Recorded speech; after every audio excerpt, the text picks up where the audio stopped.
Одморете се малку од многуте активности и слушнете коментар за животот од доктор Харолд Сала. Исползувајќи го времето. Ефесјани, 5 глава, 16 стих. Доколку би имале банка која секое утро би ја кредитирала вашата сметка со $86,400 и вашата банка не го пренесува остатокот од ден на ден, но ви дозволува да го задржите износот кој можете да го потрошите и секоја вечер го укинува износот кој не сте успеале да го искористите за време на денот, што би направиле? Секако, ќе го подигнете и последниот долар. Се разбира. Всушност, вие имате таква банка и незиното име е време. Секое утро таа ја кредитира вашата сметка со 86,400 секунди. Секоја ноќ се смета како загубено она што не сте успеале да го инвестирате.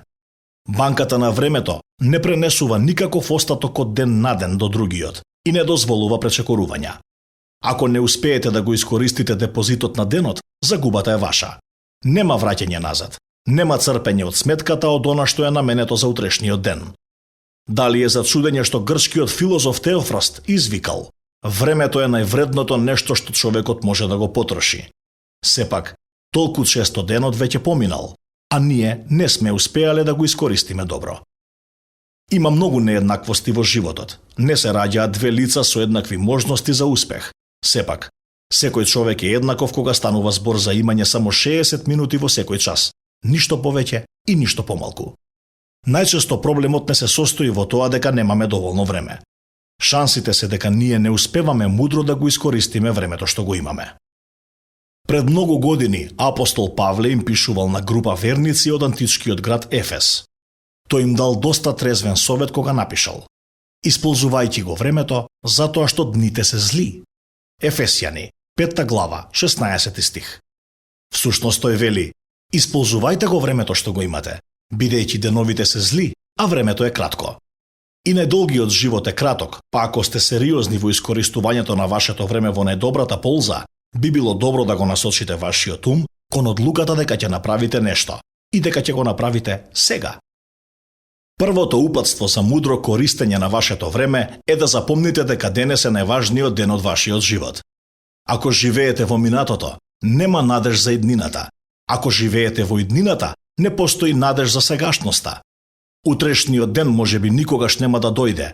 Минатото е прашање на мемории, но утрешниот ден се наоѓа во вашата власт. Ако денешниот ден го користите мудро, мора да запомните дека времето не ви се лизнува од рака час по час.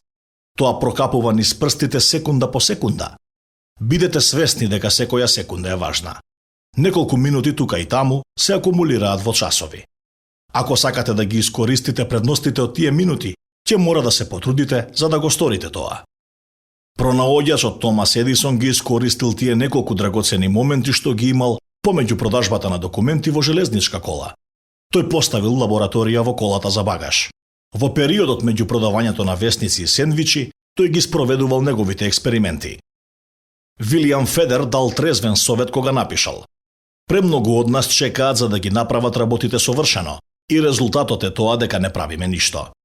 Начинот на кој се оди напред е да се започне сега. Додека многумина од нас чекаат, додека условите не се токму како што треба, пред да одат напред, другите туркаат напред, за среќа не знаејќи ги опасностите што ги опкружуваат. Кога ние во нашата супериорна мудрост одлучуваме да започнеме, откриваме дека будалите стигнале до значителна далечина на нивниот несмасен пат. Ако почнете сега, следната година ќе знаете многу работи кои не ги знаете сега.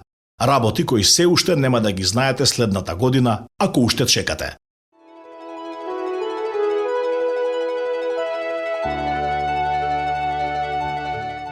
Што току го слушнавте, доктор Харолд Сала, во овој коментар за животот.